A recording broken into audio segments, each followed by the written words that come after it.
오늘 말씀은 신명기서 21장 1절부터 끝절 23절까지 한 절씩으로 하시겠습니다.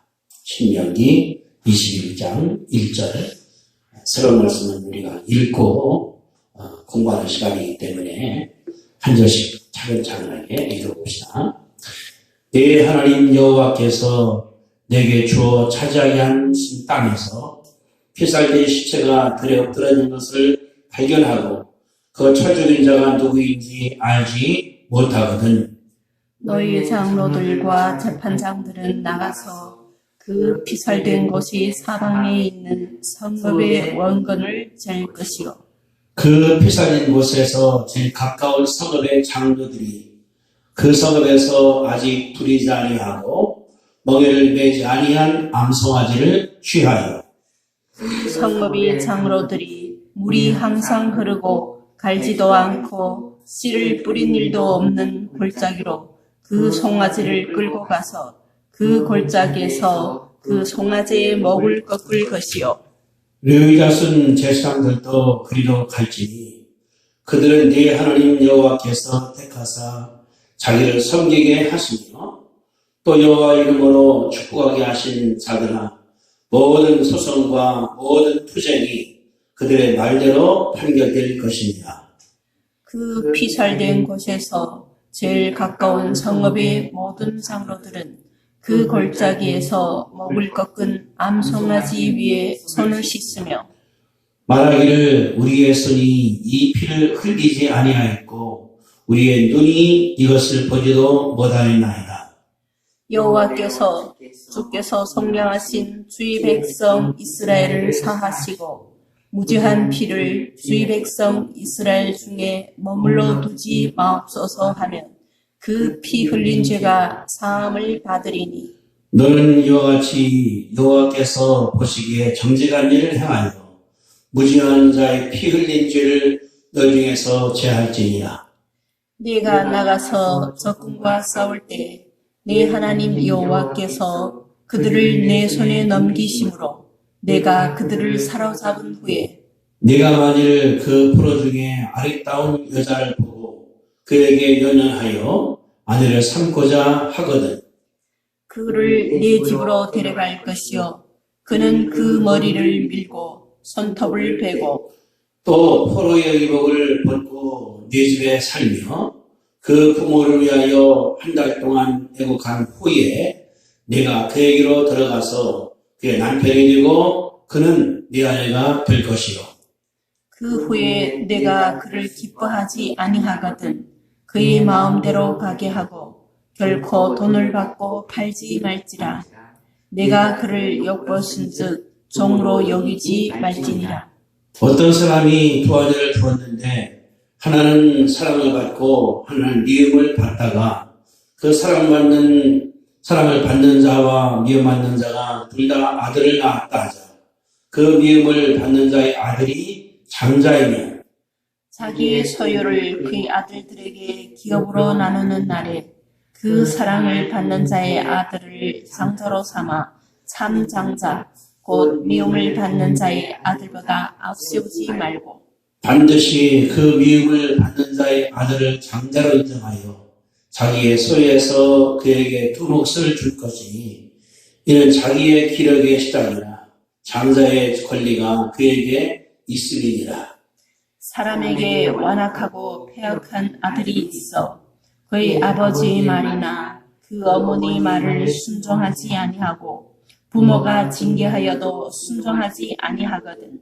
그의 부모가 그를 끌고 성문에 이르러 그 성읍 장로들에게로 나아가서 그 성읍 장로들에게 말하기를 우리 이 자식은 완악하고 패역하여 우리 말을 듣지 아니하고 방탕하며 술에 잠긴 자라 하면 그 성읍의 모든 사람들이 그를 돌로 쳐 죽일지니 이같이 네가 너희 중에서 악을 제하라.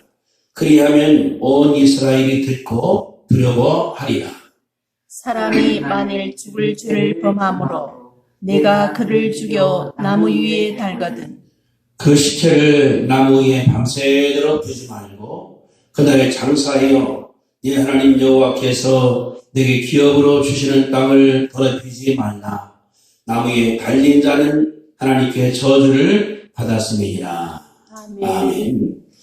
이제 어제여서 오늘도 하나님께서 구체적으로 가나안 땅에 간 다음에 그들이 행할 것을 가르치는 것을 배울 수가 있습니다. 우리가 이제 이 배우는 것은 뭘 배우냐고 하면 오늘도 하나님께서 5가지 경우에 대해서 어떻게 할 것인가 하는 설명을 하셨거든요. 우리가 여기서 뭘 배우냐고 하면 5가지가 이제 첫째 나오는 것은 시체를 발견했는데 살인자를 모릅니다. 그럴 경우는 어떻게 할 것인가. 두 번째는 전쟁 나가서 포를 잡았는데 그 중에 하나가 여자입니다. 너무 아름다워서 결혼하라고 그럴 때 어떻게 할 것인가. 그러니까 이방 여인을 아내로 삼을 때의 법 말씀했고, 또 한 경우는 한 남자가 아내가 둘입니다. 한 여자는 사랑을 하고 다른 여자 사랑을 안 하는데 아기를 낳았어요. 아들입니다. 그러면 누구한테 장자권이 할 것인가. 그런 일들. 네 번째는 아들이 완전 폐역입니다. 술이나 먹고 뺑뺑아 버리고 그런 자식을 어떻게 처리할 것인가. 맨 마지막에는 사람을 이제 죽인 다음에 나무 달았는데 얼마 줄 것인가. 이런 일들. 여기서 뭘 배우냐고 하면 2가지인데, 첫째는 하나님은 사랑이시면서도 공정하다. 그러니까 사랑 때문에 그냥 너무나 사랑을 막 두는 것이 아니라 사랑하지만은 그러나 공의를 베푸는 것을 볼 수가 있고, 두 번째 하나님은 엄청히 구체적이다. 우리의 삶 가운데 주 예수를 믿어라. 그리하면 구원받는다. 여기서 끝나는 것이 아니라 집안 일까지, 결혼까지, 이 길가의 그 원인 모르고 죽을 시대까지 하나님께서 세심하게 간섭한다는 사실을 우리 가운데 가르쳐 주고 있거든요. 그분이 오늘도 우리를 보고 있는 줄로 믿습니다. 그렇기 때문에 믿는 사람들은 그냥 믿음이라고 그러는 것이 머릿속에서 왔다 갔다 하는 것이 아니라 삶 가운데 밥 먹을 때에, 행동할 때에, 물건을 살 때에, 결정할 때에 하나님이 다 간섭한다는 사실을 우리 가운데 가르쳐주는 것이 본문의 교훈인 줄 우리가 믿습니다. 그러니까 우리가 이러면 안 되거든요. 하나님이 모르신다. 하나님께서 왜 그랬을까 하는 것이 아니라 하나님이 굉장히 세밀하게 심지어 집안의 자식이 부부에게 효단했을 때 어떻게 할 것인가. 이것도 주님께서 말씀하셨거든요. 또 상속 같은 경우도 중요한데 얼마나 하나님께서 간섭하시는가. 다시 말하면은 하나님께서는 내 삶의 구석구석까지 내 삶과 손이 가는 곳, 발이 가는 곳 다 주님께서 알고 간섭한다는 것을 우리 가운데 가르쳐 주는 것을 우리가 알 수 있습니다. 첫째 경우라고 그러는 것은 이제 시체를 발견했습니다. 죽은 사람을. 근데 살인자를 알지를 못하는 거예요.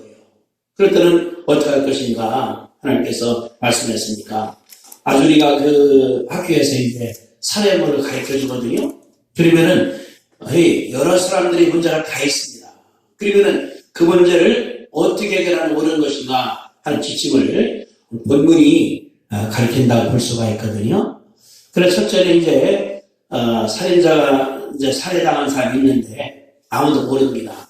그러면은 성경이 말하기를 그 시체를 발견한 장소부터 제라 성읍까지 가까운 성읍까지 그러면 이제 저까지 어디가 몇 마일이나 몇 킬로나 돼서 이렇게 되면은 그러면은 그 시체 발견돼서 가장 가까운 데 있는 성읍 장로들이 책임을 지라.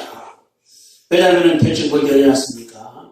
인근서 살인났다고 그러면은 그 지역 사람들이 할 가능성이 많이 있다. 그러나 확정한 것은 아니에요.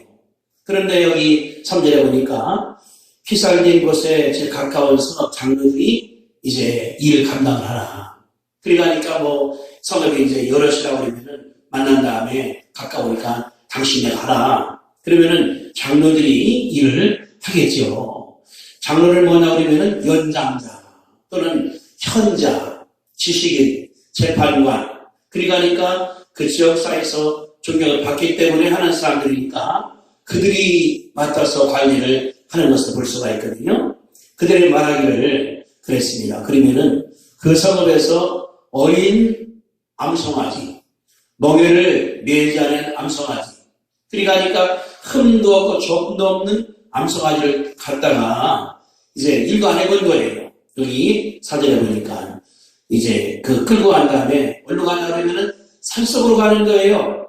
거기 갈지도 않고 10분의 1도 없는 골짜기까지 들어가서 거기서 소를 꺾어 죽이라. 그런 다음에 이제 여기 3절에 장로뿐 아니라 그 성읍에 있는 레위인들과 제사장들도 같이 가는 거예요. 왜냐하면 그들의 임무가 오전에 써 있습니다. 레위 자손 제사장들도 그리 갈지니 그들은 내 하나님 여호와께서 택하사 자기를 섬기게 하시며 또 여호와의 이름으로 축복하게 하신다라. 모든 소송과 모든 투쟁이 그들의 말대로 판결될 것이니라. 제사장들이 그거거든요. 가서 소송도 분쟁도 투쟁도 해결하기 때문에 같이 가서 이제 도와주라고 말하는 수가 있는 것입니다. 그러면 이제 장로들이 소를 끌고서 가는 거예요. 아무 문제가 없는 아주 순수한 곳에 가서 이제 죽인 다음에 암송아지 위에 자기가 손을 씻습니다. 여기 피살린 곳에서 제일 가까운 성읍의 장로들은 골짜기에서 못 꺾은 암송아지 위에 손을 다 씻어라. 그러니까 씻을 말하는 거예요. 뭐냐고 하면 우리 손이 피를 안 흘렸습니다. 우리 눈이 이 현장을 보지를 못했습니다. 함으로 말미암아 피를 다 거기서 그 위에다가 씻음으로 말미암아 죄가 없다는 것을 이들이 가르쳤거든요. 그러면서 동시에 이런 얘기를 합니다. 8절에 다 같이 있습니다. 중요한 구절 8절 9절이 자 시작. 여호와여 주께서 속량하신 주의 백성 이스라엘을 사하시고 무지한 피를 주의 백성 이스라엘 중에 먹으려 하지 마옵소서 하면 그 흘린 피가 죄가 사함을 받으리니 너는 이와 같이 여호와께서 보시기에 정직한 일을 행하여 무지한 자의 피 흘린 죄를 너희 중에서 제할지니라. 그러니까 이게 무슨 말이냐 그러면은 죽인 것은 시체가 죽었으니까 피 흘렸거든요. 그러면 피 흘린 것으로 감당하고 그러는 것이 하나님께서 말씀하신 것입니다.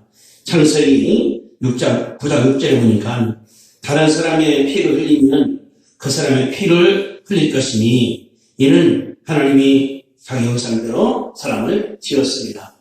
그러니까 피가 흘려 죽었으니까 피로 사는 것이기 때문에 흠도 없고 점도 없는 이 어린 양, 이 암송아지를 갖다가 죽였으니까 그렇게 피 흘림으로 말미암아 이번에 죄를 이 흘린 사람 누가 모르지만은 그러나 사하도록 해볼 수가 있는 것이거든요. 그래서 무죄한 자의 피 흘린 것을 너희 중에서 제할지라.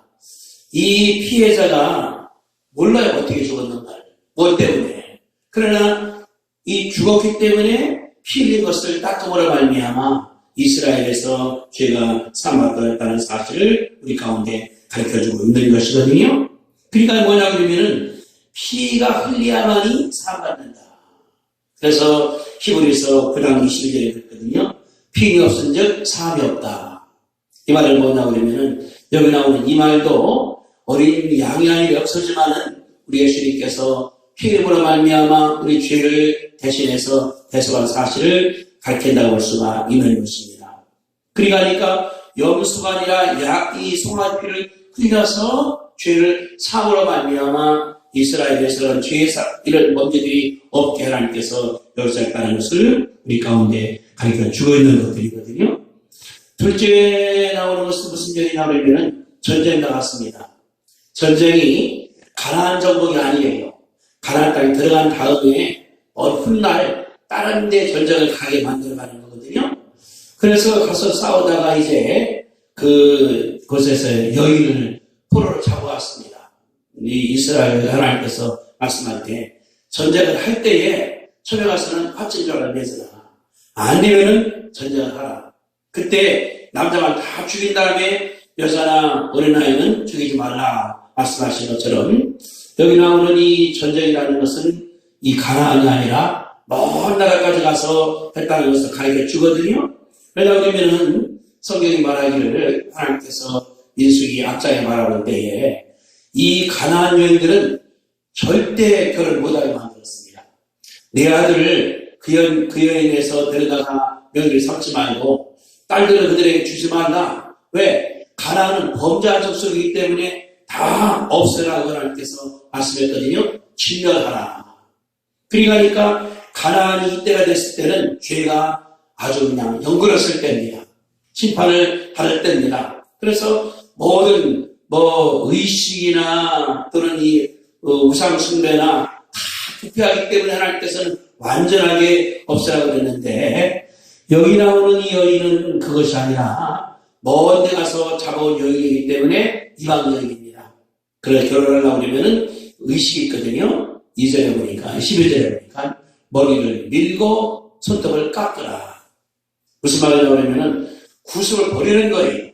이방의 풍습, 이방의 종교 다 버린 다음에 이 집에서 한 달간 있게 만들었거든요. 그래서 13절에 보니까 포로 의복도 벗고 집에 살 때에 한 달 동안 부모에서 애국하라. 두고 온 부모님에서 애국하는 거거든요. 이게 이제 시편도 나와 있거든요. 가면 부모를 잊어버리라. 그런 다음에 다시 말하면 의식 거쳐서 정결하게 한 다음에 결혼해서 아내가 되도록 하는 수가 있는 것이거든요. 그런 다음에 14절에 이혼을 하나님께서 하라고 했어요. 살다가 싫으면은 절대 팔지 말라. 이심을 하지 말라. 왜냐하고 그러면은 네 아내였기 때문에 종 잡지 말고 내보내라고 하나님께서 말씀을 하셨습니다. 세 번째 케이스는 뭐냐고 그러면은 한 남자가 아내가 둘이 있어요. 한 여인을 사랑을 하고 한 여인을 사랑 안 했습니다. 아마 야곱이 두 안에 있었거든요. 라헬과 레아. 같은 볼 수 있는 것 같아요. 근데 아들 낳았습니다. 근데 장남이 누구냐면은 사랑받지 않는 여인 한 자식이 장남이에요. 근데 하나님 말씀하기를 마지막에 이제 네가 상속을 할 때 어떻게 하느냐 그랬거든요. 반드시 여기 17절에 그 미움받는 자의 아들을 장자로 인정을 해서 자기 소유의 절반을 두 몫을 그에게 주라고 했습니다. 아마 그 남자는 줄 때에 사랑받는 여인의 자식을 주고 싶겠죠. 그러나 하나님 말씀할 때 개인의 감정이 아니라 사회 법을 강조했다는 것을 가르쳐 주고 있습니다. 그래서 뭐냐 그러면은 네가 좋다고 해서 그런 것이 아니라 그러면은 엉망이게 그럴 수 있죠. 하나님 말씀할 때 반드시 그 미움받는 자의 아들을 장자로 인정을 하라. 이런 사실. 그러니까 개인의 감정이나 개인의 기호보다 사회 법을 하나님께서 강조한 것을 볼 수가 있는 것이거든요. 우리 그러지 않습니까? 옛날에는 옷을 다 맞춰 입었어요. 내 마음대로다가. 지금은 기성복입니다. 그러니까 내 자유가 중요한 것이 아니라 사회 질서, 국가의 유지, 공동체의 유지가 더 강조했다는 것을 가르쳐 주고 있습니다. 그래서 장자의 권리를 미움받는 자의 아내라도 자식이라도 주라는 것을 가르쳐 주고 있는 것을 우리가 알 수 있죠. 그 다음에 이제 세 번째는 뭐냐고 하면 아들 낳는데 아들이 아주 못돼 먹었어요. 여기 18절에 사람에게 완악하고 폐역한 아들. 근데 여기 20절에 보니까 방탕하며 술 취하고 아주 자식인데 부모에게 효도 않고 부모한테 행패를 부리고 술이나 포마시기나 하고 엉망자식입니다. 얼마나 부모가 힘들었을까요? 그런 사람들한테 뭐라고 그랬나 그러면은 여기 19절에 부모가 끌고 성문에 이르러 장로들에게 인기하라. 이런 말. 왜냐하면 10대 명에서 5개 이러지 않습니까? 부모를 공경을 하라. 하나님 말씀은 부모가 하나님을 대신하는 거거든요. 그러니까 부모나 하나님이나 다 성김의 대상입니다. 옛날에 우리 그러지 않습니까? 분사, 부일체라. 왕이나 부모님이나 스승은 같다는 것을 강조했는데 여기는 엉망이에요. 엉망. 그러면은 그렇게 참다 갈 길이다. 안 되면은 데리고 와서 말하는 거예요. 이 자식은 완악하고 패역하여 말 안 듣고 방탕하고 술에 잠겨서 못 쓰겠다. 그러면은 여기 이제 21절에서 그 성읍 사람들이 돌로 쳐서 죽이라. 엄청 어려운 그 결론을 내게 만들었거든요. 왜냐하면 이같이 하여 너희 중에 악을 제거하라. 이제 악이라는 것은 뿌리를 없애버려야 되거든요. 그러니까 안 없애면은 뿌리에서 있으니까 이제 가지가 나고 열매가 생기니까 악이 또 나오고 또 나오고 또 나오는. 현재 우리나라도 헌법 가운데서 이제 징역이 있고 이제 벌금 내다가 징역으로 무기징역으로 사형까지 해서 그 악을 사회에서부터 경계시키는 것을 볼 수가 있는데 그 제도가 여기서 나왔다는 것을 가르쳐 주고 있죠. 맨 마지막에는 어떤 사람이 죽을 죄를 졌습니다.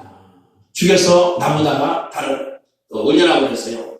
왜? 너무나 이분이 잘못한 것을 죄를 사람 말림으로 말미암아 죄를 끊으려고 그러거든요. 근데 하나님 그래 말씀하셨습니다. 그렇다 하더라도 밤새도록 있게 하지 말아라. 이 나무 달린 사람을. 왜냐하면 저주를 받을 때 아주 맞은 거예요. 땅에 묻히는 것도 아니고 하늘도 아니고 공중에 이렇게. 그러니까 저주 가운데 아주 못된 저주가 뭐냐 하면 나무에 달린 저주입니다. 그래서 말하기를 그러가지 말고 이제 내린 다음에 그를 묻으라 이렇게 말씀했거든요. 이게 뭘 가르치냐고 하면 예수님께서 십자가에 달렸습니다. 그래서 갈라디아서 3장 13절에 그런 말씀했어요. 그리스도께서 우리 죄를 위하여 저주를 받은 바 되사 율법의 저주에서 우리를 성령하였으니 기록된 바 나무에 달린 자마다 저주 아래 있는 자라 하였습니다. 예수님께서 십자가에 달림으로 말미암아 저주를 다 가져갔다는 것을 우리 가운데 가르쳐 주는 거거든요. 우리가 받아야 되는데, 우리가 저주받아야 되는데 예수님께서 십자가상에서 죽음으로 말미암아 다 가지고 왔다는 사실을 가르쳐 주고 있으니까 여기 나오는 이 말도 예수님을 보여주는 하나의 원형이라고 할 수가 있는 것이거든요. 그러니까 여기서 뭘 배우냐고 하면은 하나님은 사랑이 풍성하시다. 사랑이 있어요. 그 대신에 공의가 또 엄격하다. 잘못한 것은 버려야 돼요. 죄는 버려야 돼요.